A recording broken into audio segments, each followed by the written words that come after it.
Hello. Is this thing on? How you doing, Doug? Sorry, I've been. Can you hear me? Firstly, before I start, can you go on, Doug? Can you actually hear me, okay, mate? Can you confirm that you can hear me? Sorry, I've been. Can you hear me? Firstly, before I start, can you go on, Doug? Can you actually hear me, okay, mate? Just let me know if you can hear me, Doug, before I start, because there's not a lot of point in me rabbiting on. Yep, good stuff. Anyway, listen, welcome, Doug. Hope you're all right. This is again another rather impromptu Friday waffle. It's getting late. It's 5 to 9. I thought, do I record one? How you doing, buddy, Mr. VR Evolution? Yeah, I was going to do just record a normal waffle, and I thought I'll just do it live. It gets it out of the way. I was fanning about with the built-in YouTube uploader thing, and it was coming up. It was saying going live for about 5 minutes, so I wasn't even sure if it was working. But anyway, what I'm going to do is I'm going to narrow this down, and then I'm going to. I've got tons of questions. So anyway, yeah, thanks for joining me, guys. I hope you've all had an alright week. My week at work has just been the usual shite. Don't mind admitting that. It's not good at the moment. Not really enjoying my job at all. If you watched the video I put out yesterday, you'll probably have been aware about the passing of hi Ian, how you doing, mate? The sad passing of Ben Dalglish.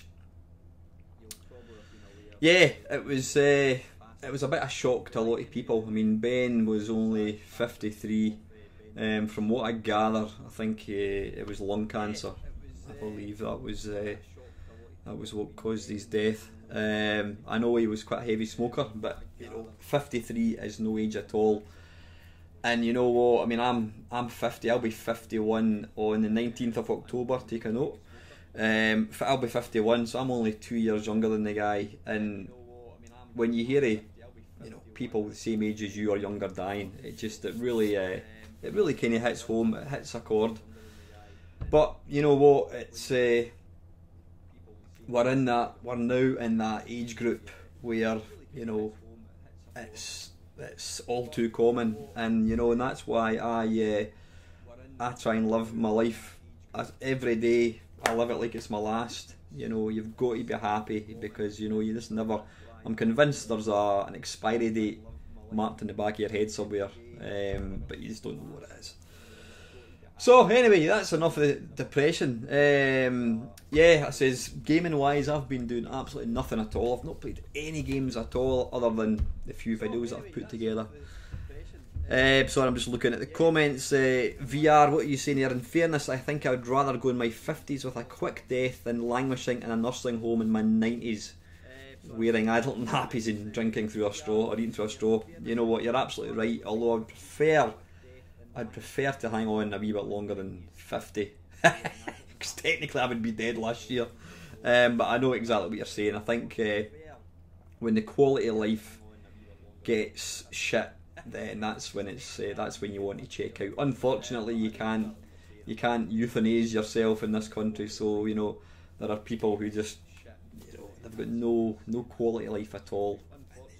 That's, nobody wants that. But yeah, it was really sad to hear about Ben Dalglish, and the video has been I don't like to use the word popular, but it's garnered a lot of views, and with that a lot of subs. So if you're new to the channel, thank you very much. I got a really nice message from a guy who used to work with Ben, just thanking me for a nice video.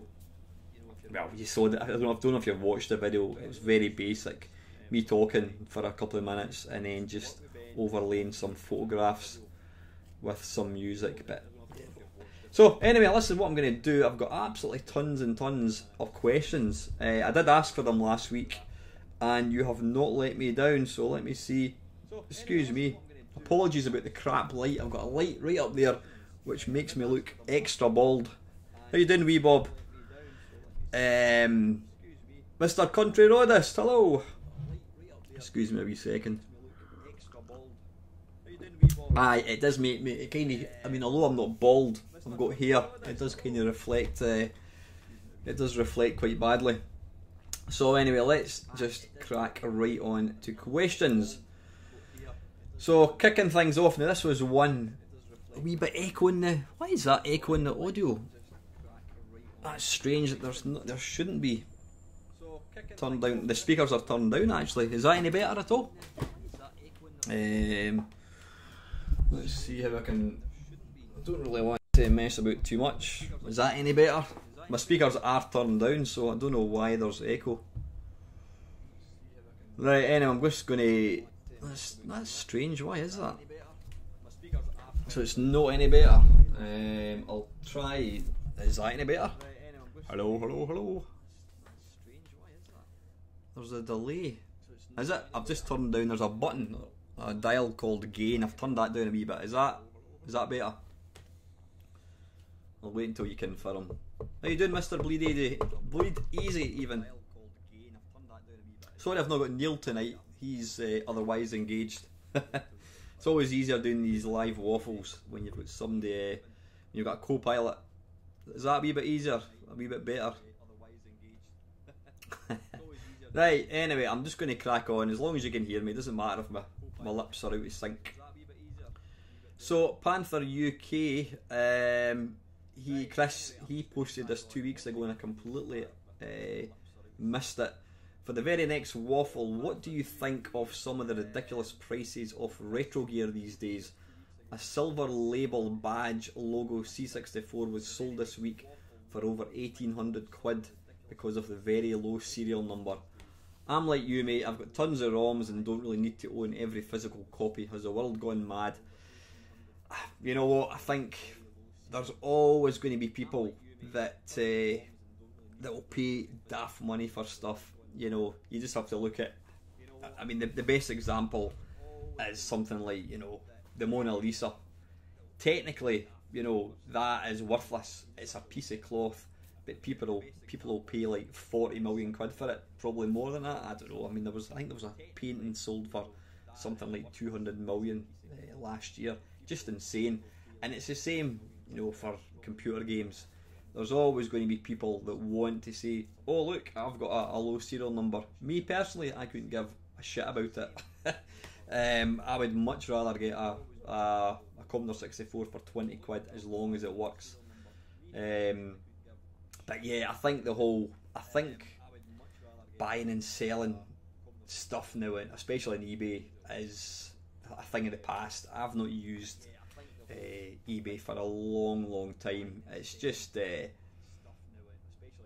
prices have gone mental, you know what I mean. And but it's interesting. I was talking to Neil. He was up last week doing something for me, and you know, there was a guy. In fact, no, it was a waffle. We were talking about it. There's a guy, an eBay guy, a guy on eBay, I should say, a seller, and he's selling stuff like a Spectrum for like 300 quid. An Atari 800 for 600 quid. But there are people out there that maybe have far too much money and they'll look at a Spectrum at maybe 40 quid and then they'll go, oh wait a minute, this one's 300 quid, this must be extra rare, and they'll pay it purely because the asking price is set so high. Some people stupidly think that it's worth more, and conversely they'll buy it. So you're always going to get that, you know what I mean. The best example is it the most rare video game, is it, what's it called? Stadium Events or something. It's a kind of track and field game for the NES. And I think it was, I don't know why it's so rare, but it is. And it goes for just like ridiculous money, £50,000. I mean, anybody that's going to pay that for a game is off their head. And there's not even any correlation to quality, because a lot of the times the rare stuff was the shit stuff and people will pay daft money. But yeah, so what you're saying, Bleed Easy, good for selling, bad for buying. I'm not even quite sure about that. Yeah, you might get more money, but my experiences, well, I say recently, my last sort of 3 or 4 purchases, or sorry, sales I should say, on eBay, you're just getting people complaining. I mean, I sold what I thought was a mint condition SNES, and the guy bought it, paid the money, and then within about a day of the guy getting it, he emailed me back and said that he didn't think it was mint condition, and you know, he said it was yellowed, and in my personal opinion, I thought it was mint. So I ended up refunding him like 20 quid. So, you know, I just don't know. That's why I've got a cupboard full of stuff. I would love to sell it, but I don't know how. I don't want to go down the eBay route. What I might do is just put a kind of ad in Gumtree, you know, a bulk sale, something like that. I don't know. But yeah, Chris, as far as people paying lots of money for stupid things, you're always going to get that, I'm afraid. So anyway, thanks for your question, Chris. Next one, Batman. Lovely Waffle, sir. My question for this week is more a flight of fantasy. You have just added an extension to your house for the sole purpose of storing your gaming collection. Someone then gives you an original, fully working Berserk arcade cab, which naturally you can't resist. And then the idea strikes that this room will perfectly hold 6 arcade cabs. You then decide to have a mini arcade there. The best mini arcade in Scotland, I might add. Oh, wait a minute. I did this one last week. Sorry, but I did this one last week. I can't remember what I said. I think I said track and field. Yeah, track and field, 1942, Robotron, Galaxian, I think it was. Yeah, I did. I'm getting. I'm starting to repeat myself. I think what it was I just didn't actually. I've got a Word document that I use to kind of copy and paste all the questions, and I just basically didn't erase it. Sorry, what is Doug saying there? Retro gaming is a hobby, Alan. Right, just ignore the money grabbers. It is, Ian. It's a hobby, nothing more. Doug is saying, made me laugh when I read that the rare, expensive Spectrum software. Really? Is the early educational software? I've actually got some educational software though. I think it's is it Make a Chip and is it Survival? I think it's called, the one that's got like the hawk on the front. I think that was the one that you got when you bought a Spectrum. I'm sure they gave away a big pack. Right, anyway, I'll not read out one that I've already done. So the first new question for this week is Kevin down the rabbit hole. Hi Alan, last week you asked for questions, so I have several for you. Firstly, I know you don't play a lot of modern games, but I'm really excited for Red Dead Redemption 2. Having said that, I almost never pre-order, and I always wait for reviews no matter how great a game seems to be. Have you ever made the mistake of buying a game before hearing reviews? Well, yeah, certainly back in the 8-bit and the 16-bit days. I mean, the famous, listen to me, the anecdote that I like to roll out anytime somebody asks me about this very question is when when me and my mate got the Amiga, both had an Amiga, because of the price of software and the fact that we're on shit wages, what we basically decided to do is to chip in, buy one game a month, and then he would keep it. Then the next month we would chip in and buy another game, and I would get to keep it. So that was basically how it worked. So this one day we went into Edinburgh, into Virgin Megastore, and we decided to buy Street Fighter, not the second one but the first one, and looked at the box, looked amazing. So we came back to my place, and it was basically his game, he was going to get to keep it. Excuse me. So I said to him, you go and stick the kettle on, I'll fire the game up, see if it's any good. And by the time he came back through, I'd completed the game, I'd got all the way through it, and it was a pile of shite. So that was one game that, yeah, we never read the reviews. As far as new games, Kev, nah, I don't really buy many new games. I mean, I've bought plenty, I have bought new games for like the current generation, and I never ever, I think probably some of them are still shrink wrapped, which just is madness. You know, I don't know why I do that. I mean, I'd be far better off waiting a year and getting it for like 50 pence out of CEX. Country Road is my favourite anecdote you tell is about the arcade machine at the squash club you used to go to. What was that again?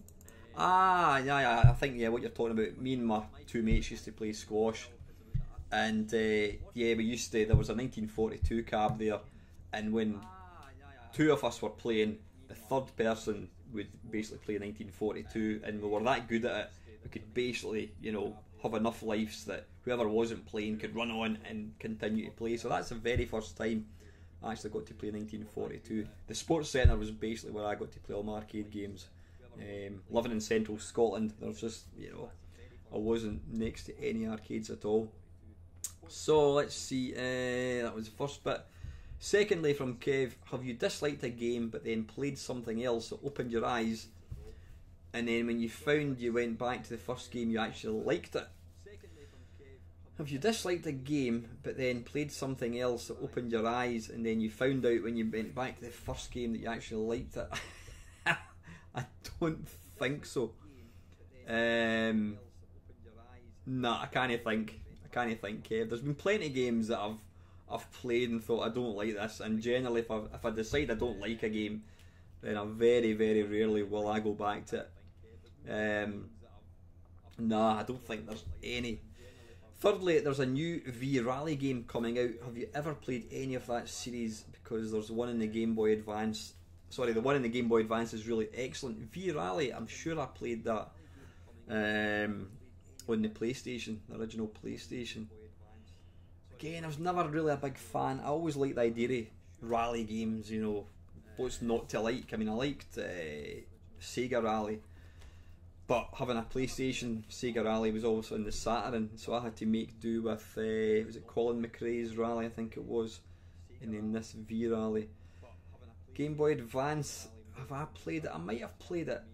I don't remember the Game Boy Advance being particularly good at racing games. It's all, is it the, what do you call it? What's the name of that? Mode 7, I think it is. Never really tried it though, Kev. What's Doug saying? Alan, did you ever find out the name of the arcade game which your sister dimly remembered? My best guess was the pool game, Try Pool.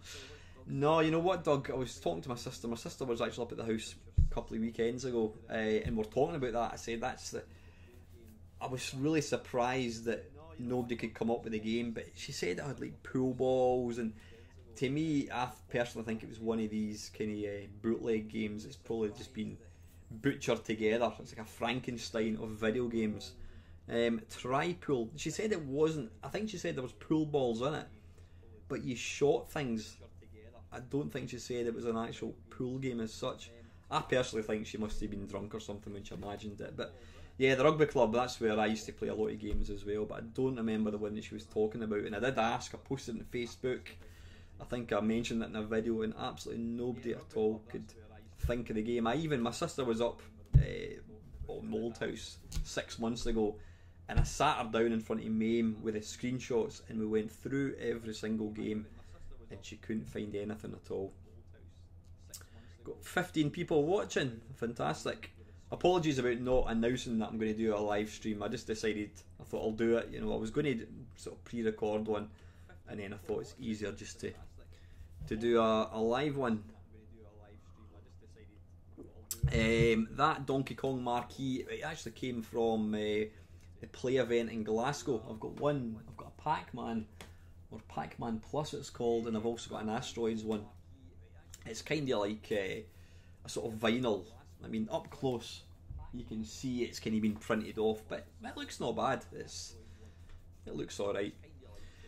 Right, fourth, Steve Benway mentioned recently he still has his notebooks that he puts the old passcodes into when passcodes were essential for playing games, and I wondered if you ever did that, or did you still have those notes somewhere like Steve? You know what, I think I might still have that. I've got a diary. In fact, just give me 2 seconds. Give me 2 seconds. I've got a diary. In fact, just give me 2 seconds.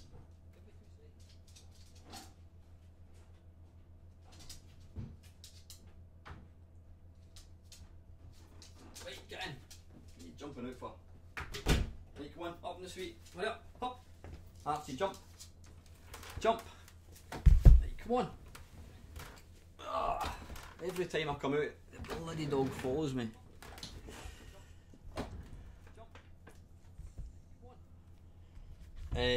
Right, here we go. These are some These are this is a diary from 1984, no less. Now, I am sure, or I might be talking rubbish.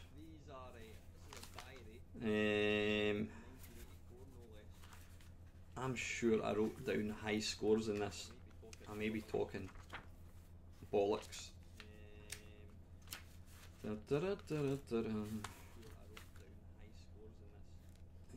What's quite interesting is it's, I mean, this is, when is this? June 1984. I literally played the computer every single day. It's quite funny. Right, it's not in that one. This diary is from 1985, I think it was.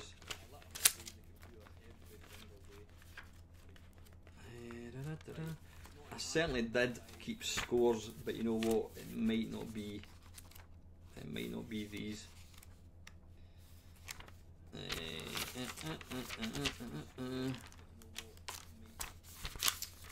Nah. Ah, there we go. Monday the 1st of July, 1985.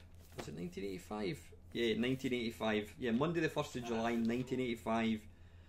Up at 9:30, went straight up to computer shop, wanted to buy Exploding Fist. Not in, he says it will be in tomorrow. Went up to Grant's, he showed me his new games. Both came down, played Drop Zone. Grant went home at, what's that, 2:25. Watched tennis. Grant came back at 4:15. Went to bowls. Blah blah blah blah blah blah blah blah blah. What was that there? Went to Don's. Played computer. Don's dad bought chips. Don walked me along with his granny's dog. Don left Magic Carpet, Election Game, and Quo Vadis, which I obviously copied. Yeah, anyway, sorry, I digress. Yeah, getting back to what Kev's asking me. I did used to keep a book with my high scores and probably passcodes, but I don't do it now. What I tend to do is I use this thing. I'll take a photograph of something. And finally from Kev, what's your overall opinion of Sega past and present and the games and consoles he used to make? Blimey, that's a whole video in itself, Kev. I like my Sega consoles. I've got the Sega Saturn down there, I've got the Dreamcast, and I do play them a lot. I mean, both of these machines, especially the Saturn, is excellent for shoot 'em ups. You know, for arcade games, they're just, you know, they're second to none. I've got my Mega Drive there as well, which I do play a lot. Yeah, I was going to say I'd love to see another Sega machine, but I don't think we ever will, unfortunately. It's interesting. I was making one of my magazine videos where I read out, you know, a magazine, and there's a lot of like you know, Nintendo trying to put one over on Sega and vice versa, and you know, they were like bitter rivals, and it's mental to think, you know, 2018 you now get Sonic the Hedgehog on the Switch.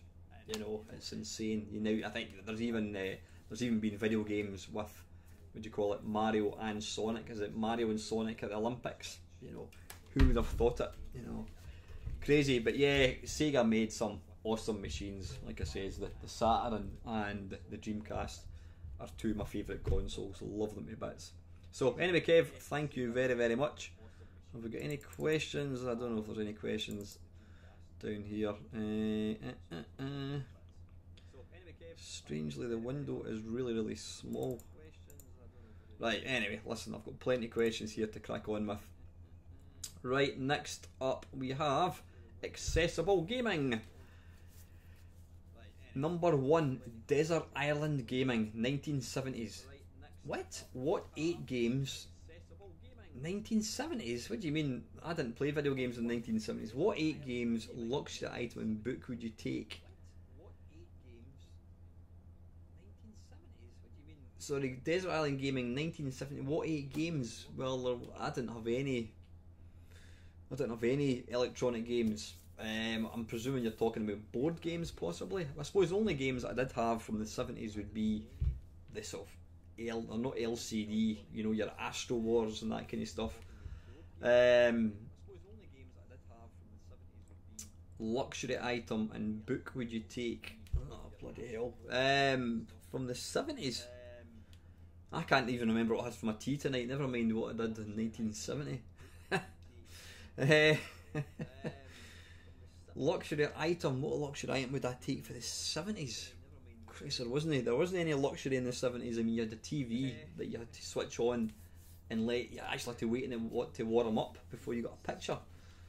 And book wise, I don't think I read any books. The only books I read back in the 70s were things like the Beano. In fact, you know what I'd go for? I would go for the Sparky. I don't know if anyone remembers the Sparky. It was an annual. You had like Biffa, was it? Not Biffa and Chips, Whizzer and Chips.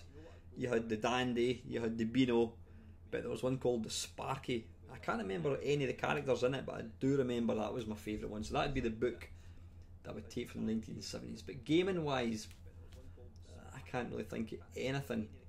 Number 2, Desert Island Gaming, 1980s or any other decade you like. So I'm not really following what I have to do here. 1980s. Well, I'll tell you what, I'm just going to turn it on its head. If I was getting sent to Desert Island now, and I was allowed to take 8 games, or let's go for one system, I would probably take my MAME cab, just because all the games are super challenging. There's like 10,000 games to pick from. You never really get to the end of the game, so I would never actually get bored of them at all. You take a PlayStation 4, you would eventually get fed up with the game, you'd complete it. So I think I would go for a MAME cab as my sort of gaming system. My luxury item, what would it be? From like the present day, I suppose it would have to be one of these things. A phone. I know it's a kind of crap answer, but you know what? It doubles up as a camera, it doubles up as a book, it doubles up as a music player, it doubles up as a spirit level. Google Maps, you can talk to people, you can phone people. As much as I hate mobile phones, they're amazing things. So that would be my luxury item. And what book would I take? I've got a shameful admission, I don't read many books at all, which is pretty bad. I always try and encourage my daughter to read. I never really read very, very few books. What would I take? I have read so few books, I'm trying to actually think. Possibly the English, the Oxford Dictionary, because you can you can learn lots of new words. Yeah, go for that. I know it's crap answers. Right, number 4 from Accessible Gaming, Death Row Gaming. Bloody hell, a bit grim, certainly is. What game would you choose? Would you choose to be your last? Blimey, so I can get to play one game and one game only of something. What would it be?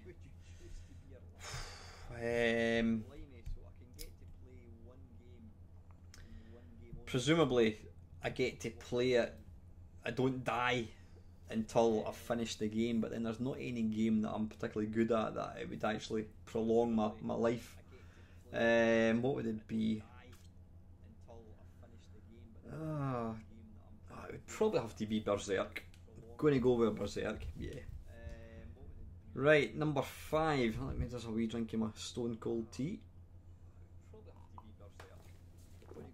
What do you imagine video gaming will be like in 40 years' time?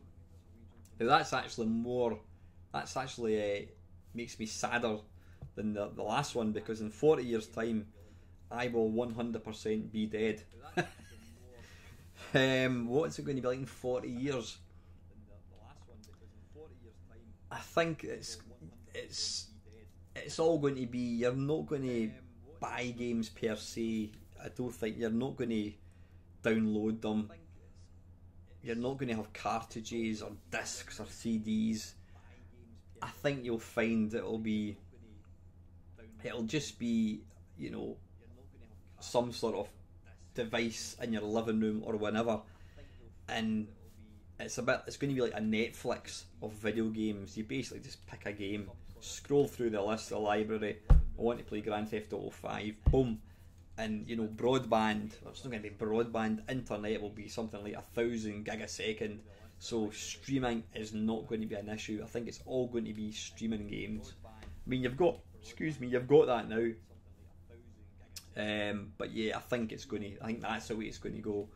I mean, what are games going to look like? I mean, I saw what do you call it? I was on a forum earlier on today, and somebody had been putting up pictures of, is it the latest Forza? I think it is. It's the one that's got like Edinburgh in it, and the graphics are absolutely incredible. I actually had to do a double take. The guy put a picture of a car, and I thought it was actually his real car. And I went in and looked at it, and then the only reason I knew it was actually a sort of screenshot was at the bottom. It had like Forza in the bottom corner. Absolutely incredible. So we're getting there for photorealistic graphics. I still think the one thing that they haven't really nailed from a sort of gaming perspective is mouths. If you've ever played the very first Virtua Tennis, they looked like Jaws out of James Bond. It's like they've kind of got a mesh in their mouth. They've never really nailed the mouth in games. Maybe they have now. I've not been playing any new games for quite a long time, but yeah, I mean, I don't know. The thing is, do you really want a game to look like real? Because I mean, whilst I'm not a big FPS fan, I still do play them. I mean, unless if you've got a modern console, chances are the games you're going to play are going to be first-person shooters. I'm not a massive fan of like shooting people. I mean, what was the game? Was it Call of Duty? I think it was. There was one Call of Duty game, and you're basically, you're playing the goodies. You're taking on the terrorists. And you go undercover, and you're in an airport, I think it is, and you get the choice of whether you go undercover, and part of the mission is to run through this airport and shoot people, and you're shooting, I don't know if there's any kids getting killed, but you're basically shooting innocent people. And I got to that level and I declined. I didn't want to do that. And that's games, like computer games, to me still look like computer games. You can tell they're not real. They do look super realistic, but you can still tell that they're not real. But then if we get to a point where we're crossing a line that it is impossible to tell, you're sitting watching me just now, is this really a person, or is this like a rendered graphic? And I think that would make me feel quite uncomfortable shooting somebody that looks this real, if that makes any sense. But yeah, it's hard to tell. I mean, what kind of games are we going to have? I mean, if you've watched that Ready Player One, it's all about the whole world is this online game, and I suppose technically we're kind of there with World of Warcraft, but is that what it's going to become? I mean, if it is, then God help us. I don't envy anybody. I'll be glad that I'm not alive in 40 years' time. But anyway, number 6. Turn a film or book into a game that's not been done before to your knowledge. What would it be? Again, since I've not read many books, is there a film that I think would make a good video game?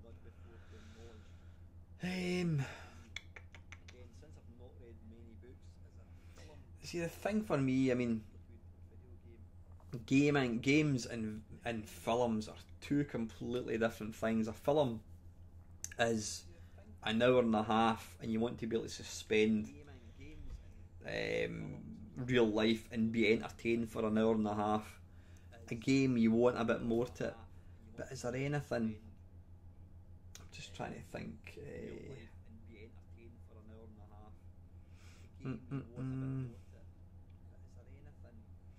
I mean, I suppose, I was going to say, like, the Avenger films, the ones that have got all the different characters. That would be quite good if there was a video game you could play them all, but I dare say that game probably exists.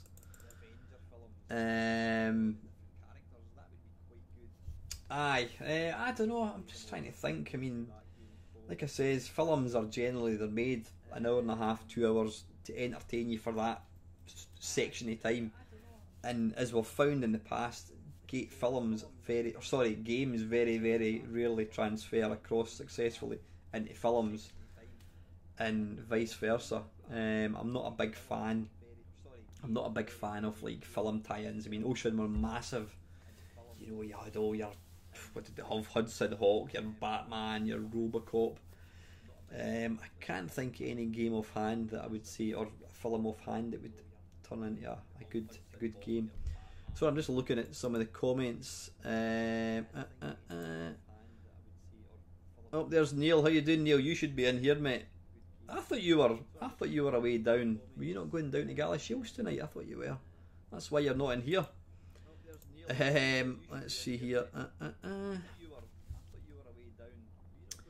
I can see video games of the future are going to be shite. Yeah, I reckon they probably will. Doom. I Doom with the Rock. That was a pile of wee. Weebo, I'd like to see Tony Crowther interviewed. I've contacted Tony Crowther twice. Not once, but twice. And both times he's admitted to get back to me. He's read my message, but he's never got back to me. So, you're just back, Neil. Well, if you move your arse, you can come around. In fact, that would be interesting. Neil's actually talking in the comments. If he got his arse in gear, he could come around and he could actually take part in this. Although it is getting late, I suppose. What did I think of the film Pixels? I actually quite enjoyed it. It got absolutely panned stupid. Now, I quite like Adam Sandler. I know a lot of people don't like him. In the same way it's popular to hate U2, which I completely go along with, and Nickelback. Nickelback are always they're sort of like they get laughed at. You know, don't know why they're not taken seriously. Adam Sandler seems to be somebody that it's popular to not like, but I actually think he's alright, to be fair. But I quite enjoyed Pixels. I wouldn't say the particular, the actual plot was any good, but I just liked seeing these characters come into life. That was pretty cool. It's the same way, Wreck-It Ralph. Seeing all these video game characters rendered in real life was really good. I liked that. I really enjoyed Wreck-It Ralph. In fact, is there not a second one coming out? I think there is.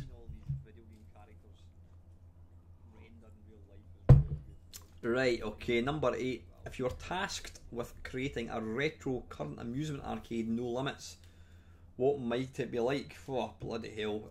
Well, it would have all the classics. There wouldn't be any Dance Dance Revolution games. There wouldn't be any Claw Prizy games. There wouldn't be any Money Waterfall where it pushes coins and whatever it's called. There wouldn't be any of them. It would just be tons and tons of all the 1980s classics. I think there wouldn't be anything. Probably the most up-to-date game would be something like I don't know, I was going to say Streets of Rage, something like Final Fight. I think it would need to have a dim lighting, and it would need to have a soggy carpet that is sticky under the feet, and it needs to smell of BO, because that's a real arcade. Number 9. Could you imagine a world where kids don't squabble about what games machine was the best? Are we not here now? I mean, do people still squabble about what system is the best? Maybe they do, but the thing is now, and I like the fact that back in the 80s, it was you had to pick a system, and that was your system, and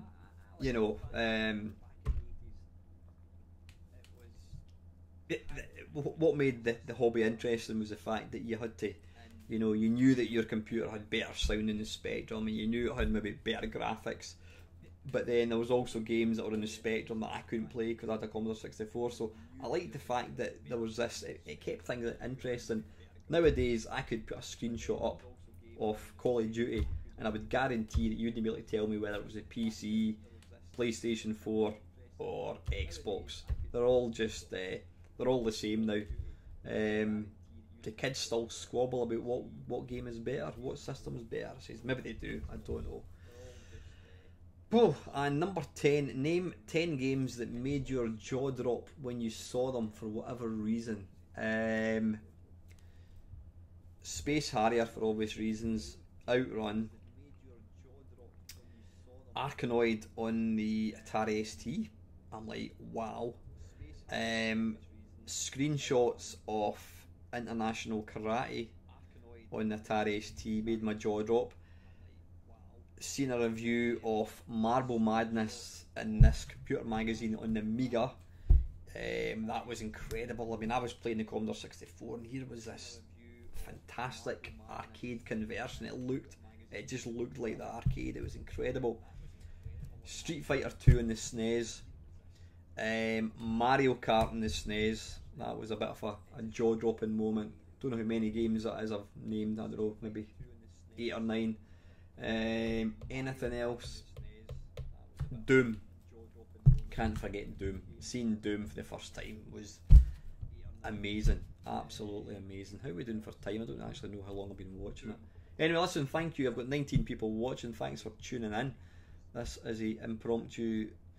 I keep saying that. It wasn't planned. I was going to do a pre-rendered one and I just thought, oh, it's far easier just to do a live one. Last Ninja, I remember, yeah, as much as I loved Ben Dalglish's music, I wasn't a big fan of The Last Ninja. I just found it very difficult. Drop Zone on the Commodore 64, that was an exploding fist as well. That was a kind of jaw-dropping moment for me. So anyway, that were all the questions from Accessible Gaming. Thank you very much. I can close that down and I don't want to save that, and let me open up the other window, which is over here. Right, okay, so we've done Kev's questions. Is there any other questions from the floor? This is rubbish. Why can't I get a bigger window? Doesn't matter. Right, I'm just going to crack on with questions. Right, next is Russ RT. It's Russ. Hi Russ, thanks for the questions, buddy. Good story about your childhood memories in your local computer shop. My local shop back in the 1980s was Long Eaton Software Centre. And the owner was the most miserable, uninterested bloke you could imagine. My dad couldn't understand how we could stay in business being so miserable and rude. But I guess kids had nowhere else to buy their games from. He stocked the BBC, Spectrum, Amstrad, C64 and probably more I can't recall. So I guess he had all angles covered. Recently I have been watching YouTube videos on these old Amstrad games I used to play that never finished. So now I can actually see how those games were completed and what the mythical endgame screens looked like. For example, Head Over Heels, I now know I would never have completed as a kid. My question is, what old games from your childhood that you never finished would you like to see completed? Bloody hell, I could be there all night. There's very few games that I've actually completed. Partly because I'm shit, and partly because I lose patience very easily. If I get to a bit in a game and I can't get past it, I just forget it and move on. Some of the old games that I would like to see, there's loads of them, loads of 8-bit games. I mean, Beachhead, I've completed Beachhead, but I've only played it on the easiest level. I've never played it on a more difficult level. I've completed Bruce Lee. Thing is, there is, as you say, there's a YouTube channel. Is it called C64 Game Endings? I think it is. So basically, you can, YouTube's wonderful for things like that. If you want to see an ending to a game, you can just you can put it in. So I kind of think any game offhand I'd like to see completed, Russ. Secondly, are you coming to the 1980s arcade game weekend in Derby in November? I saw that. I don't know why I'm aware of that. Somebody mentioned that. Was it yourself that mentioned it? It's unlikely. I mean, Derby is a fair old trek for me to come down to. It's like, well, Blackpool, play Blackpool is the end of this month. I was going to go, but I can't really afford it, and it's quite a way to go, so I won't be going down to that. But anyway, Russ, thanks for the questions.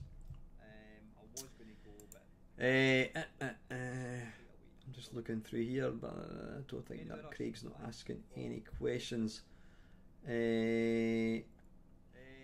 Right, Batman again. This is from last week's Waffle. Thanks for tackling my subject. And that was the one that I did last week and started to answer again this week. Good to hear your choices and good to have another fine Waffle. For another possible subject, arcade related again, I was playing through some arcade conversions on my 8 and 16-bit systems, and it struck me that in most cases, not all, that the 8-bit systems generally got slicker and more playable conversions. Why do you think this is? Could it possibly be because programmers were... and it just stops. Yeah, it doesn't go beyond that. You're right though, but I mean, I think a lot of the arcade conversions came out, I mean, they were probably Ocean brought them out. Chances are it would have been Ocean. They came out when they came out in the sort of latter years of the 8-bit machines, so people had been working on them for a long time, so people really had got to master the 8-bit machines. But the 16-bit computers were quite new, and a lot of the early 16-bit games were terrible. I'm actually in the process of making a video about some of the worst games on Atari ST and Commodore Amiga. So I think that's possibly part of it.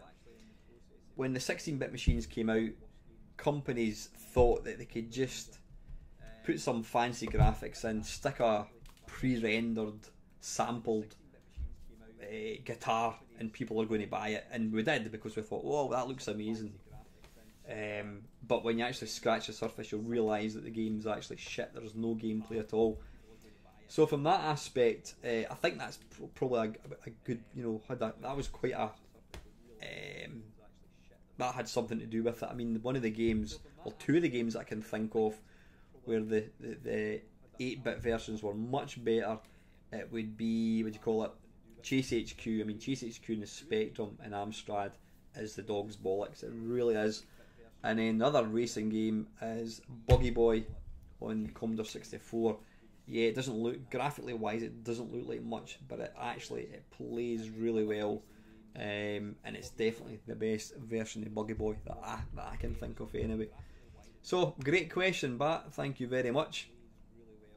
And we've got a new person asking a question, Gary Metheringham. Thanks, Gary.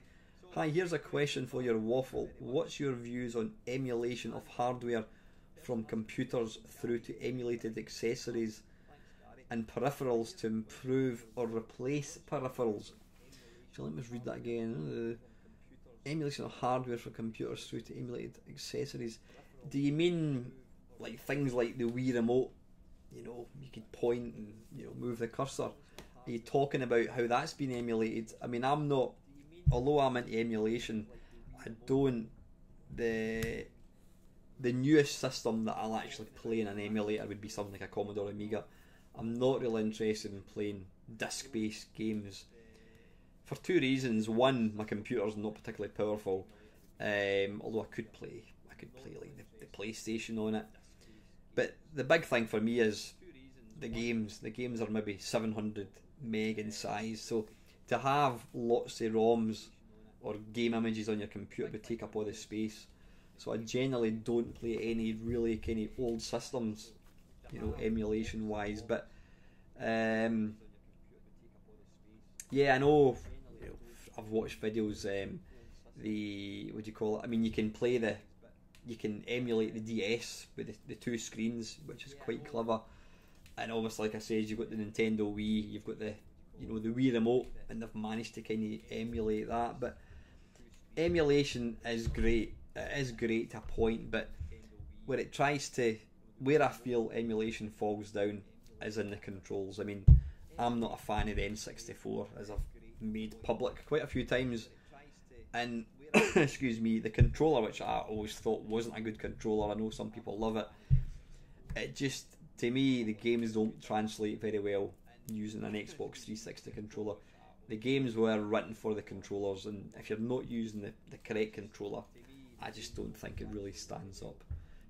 But hopefully that's kind of answered your question, Gary. It's a rubbish answer, but thanks very much for the question, mate. And next one, wee Bob, who's actually in the house, I think. Or is he going to bed? I don't know. Yeah, I'm just looking there. Hi, Dion Guy. Yep, you're saying there Ocean did some appalling TV series games to Knight Rider, Street Hawk. Was there not one of them? Was one of them never actually released, or did they all get released? I don't know. But yeah, they were bloody abysmal. Anyway, wee Bob. Yep, you're still there. Have I answered it? No, you were asking about, yeah, you were saying for Blimey It's Only, I loved hearing the Dominique Diamond, as you call him. Bob is obviously going to be drawing a picture of me. Make sure it doesn't have any double chins. Who would you love to interview in a future episode?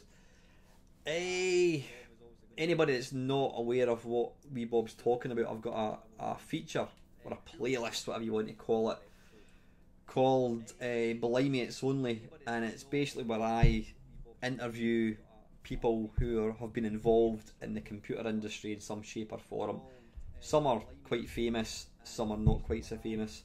I mean, I've had some, well, as far as I'm concerned, quite big names. I interviewed Kevin Toms, football manager, Gary Liddon, who was a reviewer for Zap, Jim Bagley, spoke to Jim Bagley quite a few times, Tony Temple, Missile Command World Champion, John Studley, John Studley, the first, only one of only 5 people to get the perfect Pac-Man. Oh, who else have I had? One of my favourites was Sean Sullivan, who programmed the Lotus Turbo Challenge games. He was a really good guest. I did try to get Ben Dalglish, I think, or did I try to get him? I don't think I did actually. I'd love to have spoke to Ben. I would love to get Rob Hubbard on Blimey It's Only. But the one person, and he said to me on countless occasions that he will come on, but he's always too busy and he's never done it, and I'd love to have him on because he's absolutely brilliant at these kind of interview things, and it's Jeff Minter. I mean, I know Jeff pretty well, I've known him for 20 odd years, and I've asked him, I mean, I've met him down at Play Blackpool before, and I've asked him, when are you going to come on and do it, and he's like, yeah, give me a shout, send me a tweet, whatever, an email, and I'll do it. But he's so busy, and he's notoriously bad. Yeah.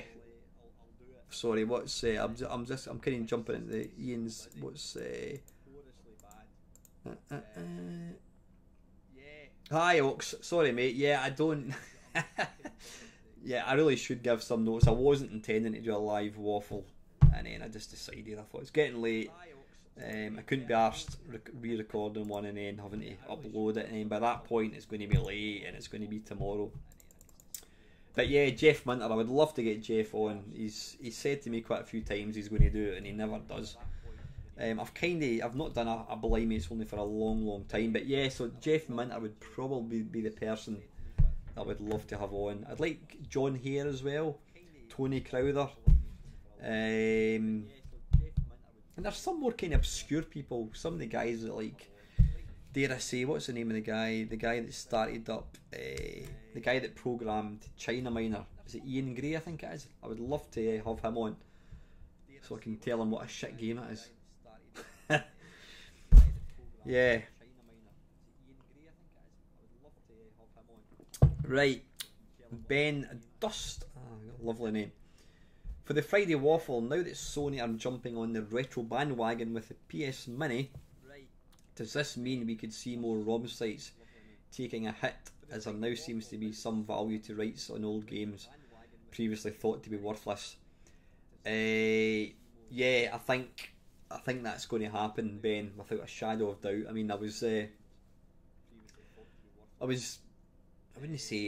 do you call it, saddened, but I was disappointed to see, is it MU Paradise, which was my go-to site to get ROMs. They've taken down every single ROM, and as you say, Ben, I think the more companies realise there's money to be made in old games, then that's going to happen. And to be perfectly honest with you can't really blame companies, because at the end of the day the games belong to them, and you know, if they think that sales of a new console, whatever, is going to be affected by people downloading ROMs, then they're going to do it, and you can't really complain too much. All I would say is, I mean, there must be other sites. Get in there, grab all the ROMs you can get. I mean, I've probably got every ROM that I've ever wanted. I've had them for years and years and years. Aye, going back to what Ben's asking, I think, yeah, the more mini consoles that come out, I think we're going to see more and more ROM sites getting taken down. Sorry, I'm just looking at some of the questions here. Right, we're waiting on Bob's drawing of me, I presume. Dion is asking, anyone here got the Zap 64 2019 annual this week? Only read bits and pieces of it. I've not signed up to it. I'll probably will buy it at some point. A couple of my mates, Paul Amos and Matt. Bloody hell, what's Matt's second name? I can't even remember. I've only known Matt for 20 odd years. Anyway, two of my mates, they're reviewers. They've written. They've got their sort of thumbs up picture. They've written for the magazine. It does look good. I've seen a few pictures of it. It does look really, really good. Yeah, that was Ben's. Let's see. Ian's got a question in here. Hi, Alan. High time for a Waffle question, I think. After watching your new Spectrum Games video, it got me thinking as to which Spectrum exclusive game would you like to see released for the Commodore 64 and vice versa. I mean, I suppose, Ian, you know, ideally I would love to see, like, I don't know, Nightlore, or, you know, one of these games. I'd love to see, like, a nicely coloured Nightlore in the Commodore 64, but I know it would be crap. The Commodore 64, the processor is quite a bit slower than the Spectrum. I know it wouldn't be particularly good. And is there any game they'd love to see in the Spectrum? Was Drop Zone ever released on the Spectrum? Was it? I don't think it was. Does anybody know? I don't think Drop Zone was released on the Spectrum. I think it was only released on the Atari and the, I think the SNES, and was it the Game Boy Advance got a copy, got a version, but I don't think, does anybody know? Did Back to School, yeah, that was the sequel to School Days.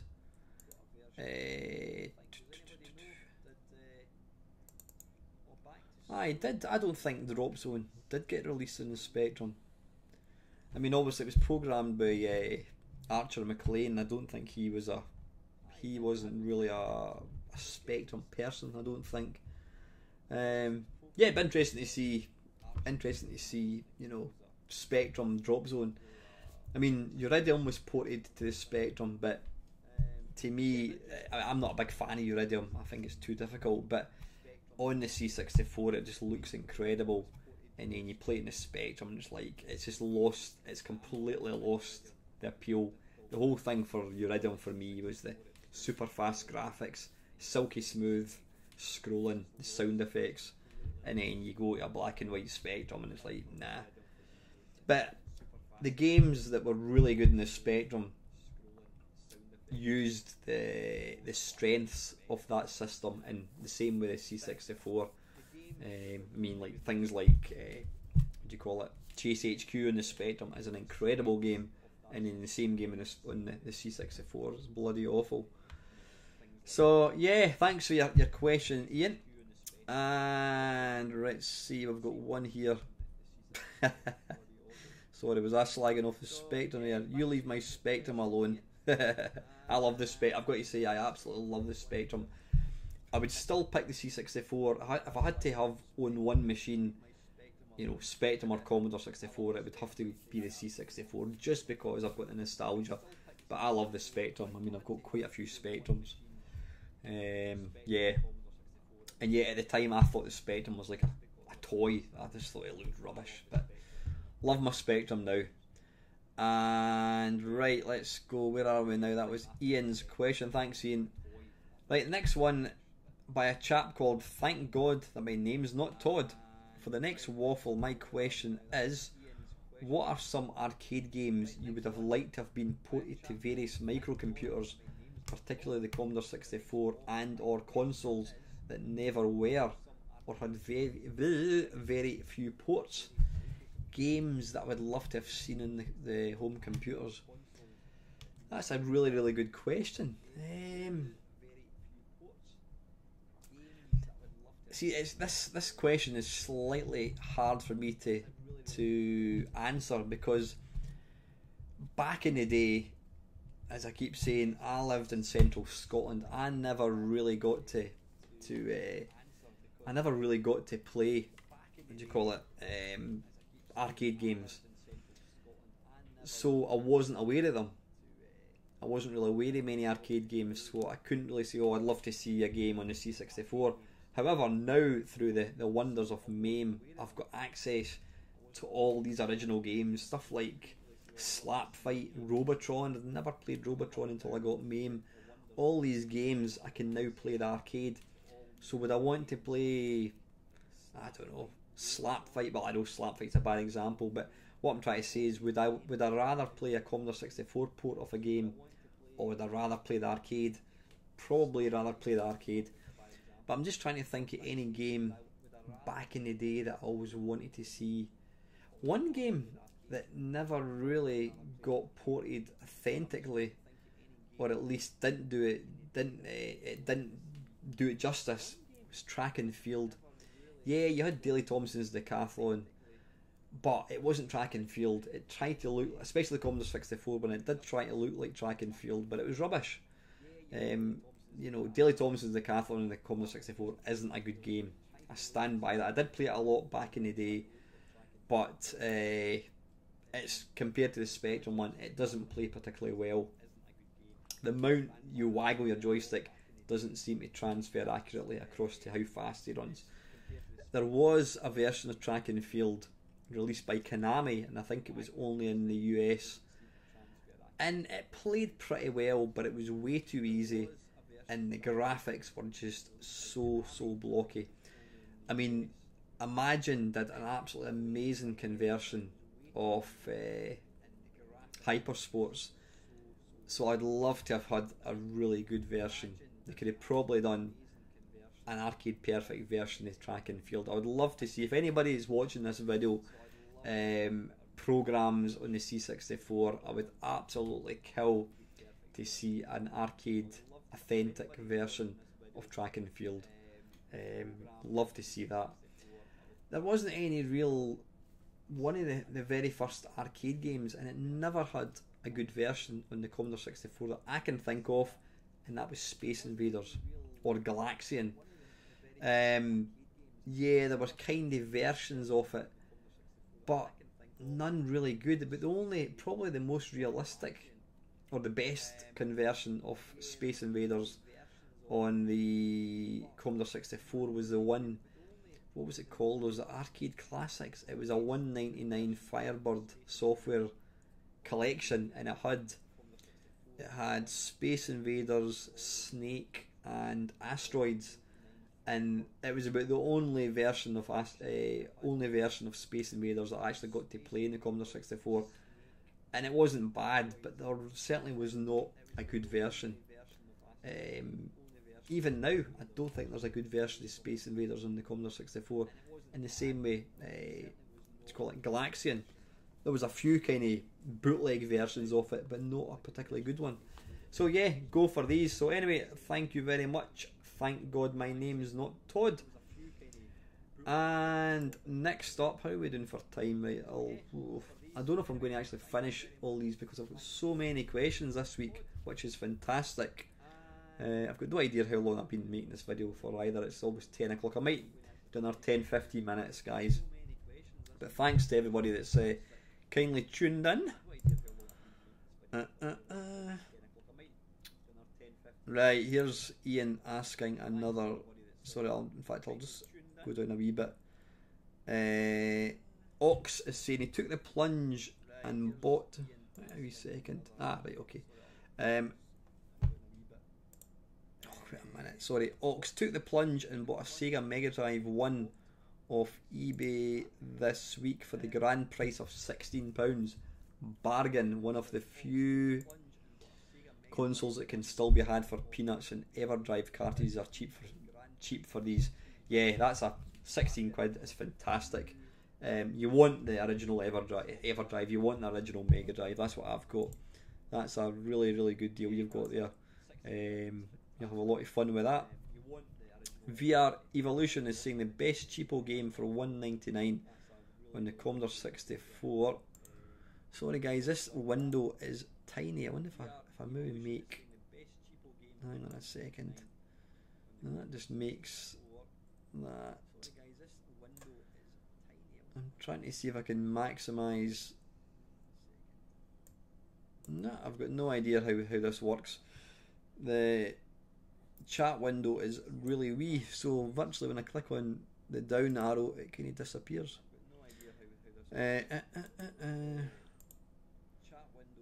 Right, anyway, sorry, the best cheapo game for $1.99 in the Commodore 64 was Zamzara. Hardly anyone has heard of it. I can't say I've heard of it. Let me have a wee look and see what it looks like. Hardly anyone has heard of it. No, I can't say I've heard of it. I'm just opening up my game base and I'll have a wee look. Right, Ian is saying, I have a question. In fact, wait a wee minute, let's just open up this Zamzara. Have a wee drink of my stone cold tea. Right, and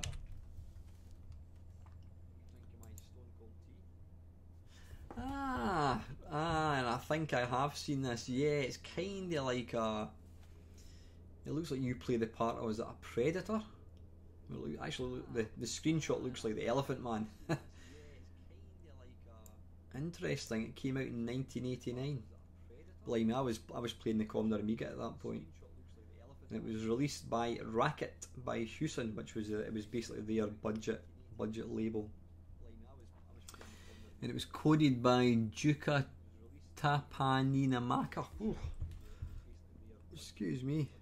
It does look quite interesting. It looks a bit like Turrican. Interesting. The reason I've never heard of it is because I was playing the Commodore Amiga at that point.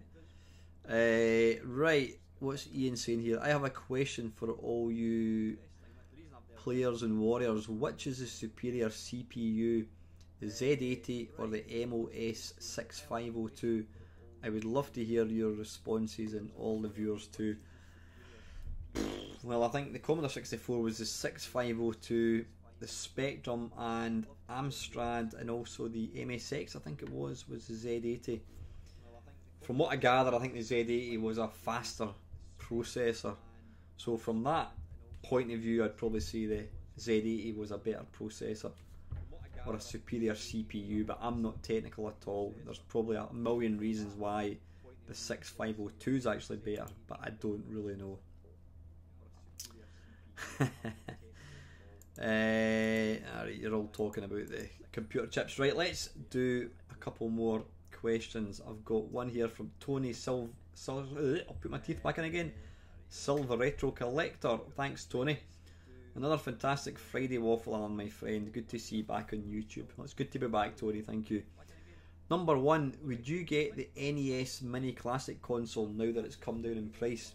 Has it really? I was interested in buying one, but I wasn't going to go paying daft money for it. If I could get one for maybe 40-50 quid, I would maybe buy one. I've never owned an NES, and I would quite. I mean, I own I own the SNES Mini, and think it's a great little system. So if I got the chance to buy a mini NES for not a lot of money, I would definitely buy it. Favourite 4 Atari games and why? Well, one of them would be Asteroids. Blimey, see when you're put on the spot, it's not always easy. Asteroids, Atari games, let me think. Battlezone. You know what, my mind has gone completely blank. I assume we're talking about arcade games. I'm trying to think. Tempest, was that an Atari one? Yeah, that was. I've got to go for Star Wars. Star Wars was wicked game. But let me just do a quick Atari. You know what? My mind has gone completely blank. Atari arcade games. Yeah, there we go. Bloody hell, my mind just went completely blank. Yeah, Asteroids would definitely be one of them. How many games was allowed? Did you say 4? Missile Command is a good game, though it's a bit too difficult. Love Centipede. Centipede is a cracking game. What else? Bloody hell, there's so many. Not a big fan of Battlezone, I must admit. Gauntlet, of course, Gauntlet. No, wait a minute, Gauntlet wasn't. Was Gauntlet by Atari? Was it? It was by Atari. Yeah, Gauntlet's a good game.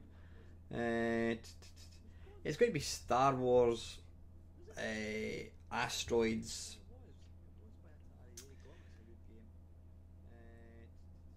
A lot of these games were like released by Atari, but they were programmed by somebody else. Pole Position, another cracking game. Centipede, I love. Marble Madness. Oh, you know what? There are so many classic games. Number 3 with Tony. Favourite place you visited on holiday, and why was it your favourite? I've been to a lot of nice places. Not that many compared to some people, but I've been to New York. I've been to the States. One of my favourite places ever. Well, of course, Indiana Jones and the Temple of Doom. That was that was quite a good game. One of my favourite places in the world is a place called Arisaig, which is away up in the west coast, north of Fort William. It's near a place called Mallaig, and it's completely remote. The beaches are like the water is crystal clear blue. It's just like paradise. It's a beautiful place. My auntie used to have a caravan up there, and we used to get to use it sometimes. It's just a stunning place. So yeah, I would say Arisaig in the west of Scotland. Number 4, will you be attending Blackpool in October? No, I won't, sadly, Tony. I was hoping to go, but money and just other things going on. I can't really justify going down. So unfortunately. So anyway, Tony, thank you very much for the questions. Right, we'll do another 5 more minutes. Next one, Silicon State. Are you going to get a PS1 Mini? No, but I probably will get one. I've got no real desire to get one. I'll see if it comes out, and I might wait for it to come down in price. I've got to say the PlayStation is one machine which I simply never ever play. Don't know why. The games that came out in that generation are games that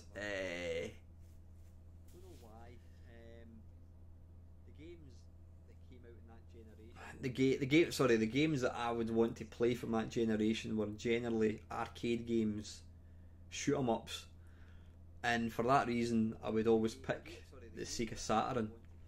There's not many games.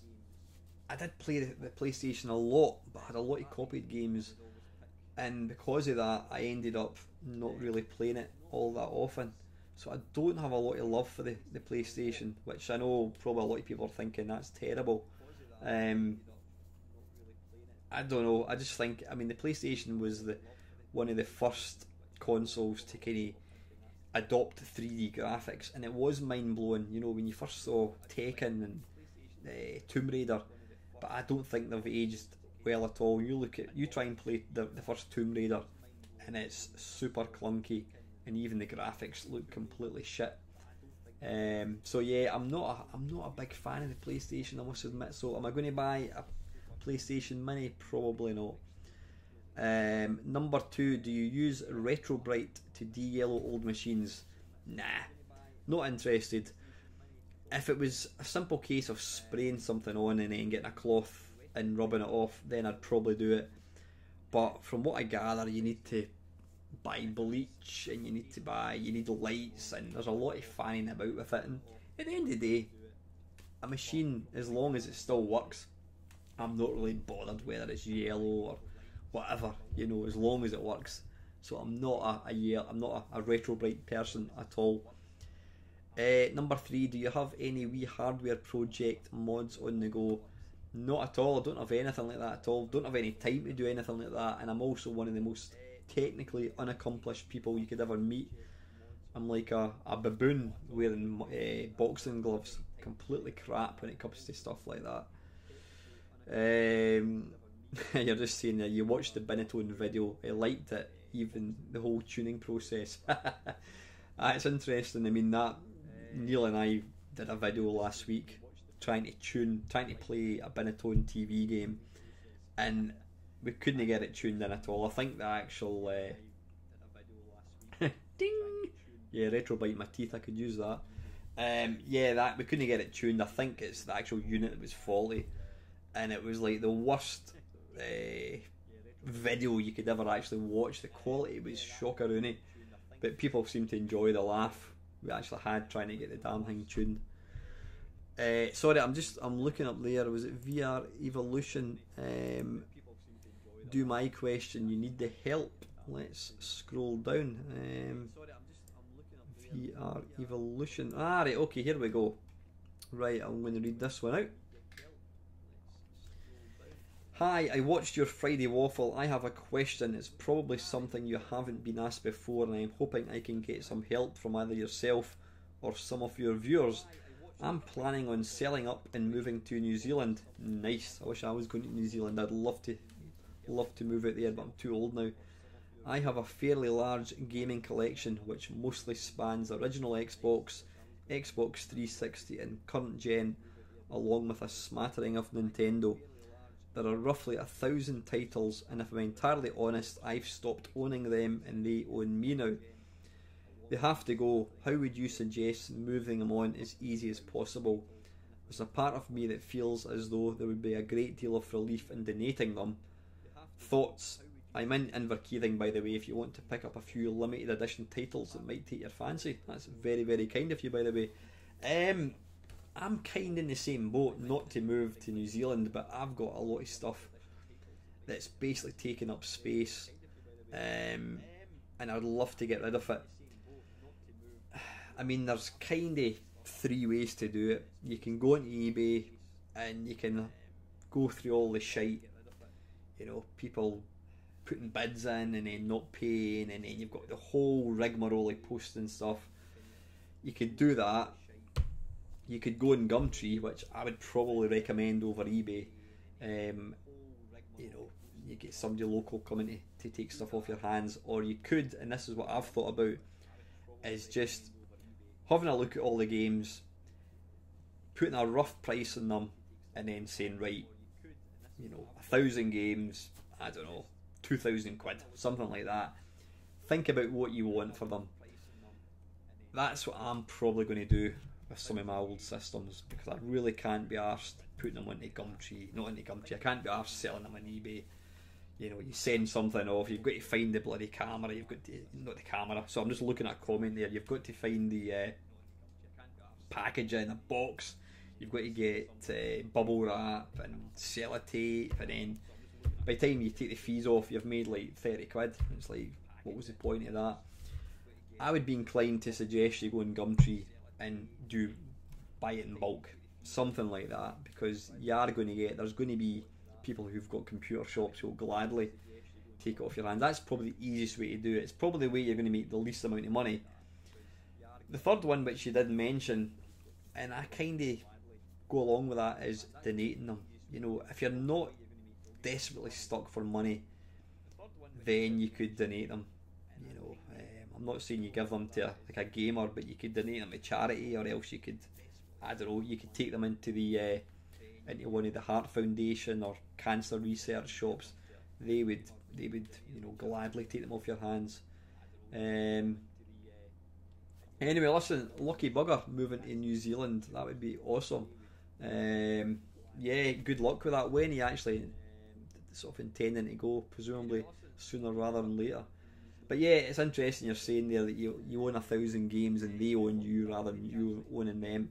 That's what happens when you own too much stuff. You end up just getting in a sort of rut and you don't use any. I was watching a video. It was actually the guy had done a video. It was a tribute to Ben Dalglish. And this guy, you've probably seen him. This guy has got the biggest collection of video games you've ever seen. I can't remember what his video channel's called. I mean, the guy must be a multi-millionaire. He's got like 4 or 5 floors filled with every system, arcade games, you know, computers, thousands and thousands of games. I mean, his collection must be, I don't know, must be worth £500,000 easily. Just incredible.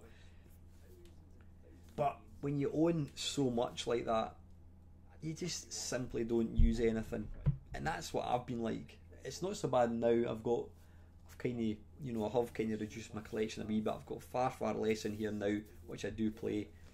But when you've got so much stuff, I don't know what it is. Because I call it the PlayStation syndrome. When you've got all these thousands and thousands of games, you end up playing nothing. And it was the same in the Commodore Amiga. And the one system that having too many games for, which killed the system stone dead for me, was the Nintendo DS. When you got the R4 card, which everybody owned, suddenly you went from having like 20 games to 200 games, and you play it for 5 seconds, switch it off, play it for another 5 seconds, switch it off. So that's what happens. But yeah, getting back on track to what you want to do with your games, I would personally recommend you put them on Gumtree and just put a respectable figure on it. You know, you might want to break up into systems, something like that, and I think you'll get rid of them. You know, if you want to go down the eBay route, good luck with that, but I would personally avoid it, because by the time you take off all the fees, it's just too much hassle. I mean, I've sold stuff in the past, and by the time you take the fee off, you've made like £1. I mean, there's been games and stuff that I've sold in eBay in the past, and I end up losing money. It's like, what's the point of that? But if you're wanting somebody to take them off your hands, nah, seriously though, Gumtree, that's probably the best way to go. Right, anyway, listen guys, I've still got quite a few questions there, which I am going to put aside for next week. So yeah, as always, please stick all your comments and questions at the bottom of this video. Thank you very much for 22 people watching me tonight. Thank you very much for my new subscribers. It's kind of shot up a wee bit, in no small part thanks to Lawn Boys Post 1975 and Steve Benway. They both did VRs to my, what was the question? Are you embarrassed to play games outside? They both did VRs and gave me a shout out, and that always helps. So yeah, thank you very much for joining in guys. Have an ace weekend, and as always, thank you very much for watching.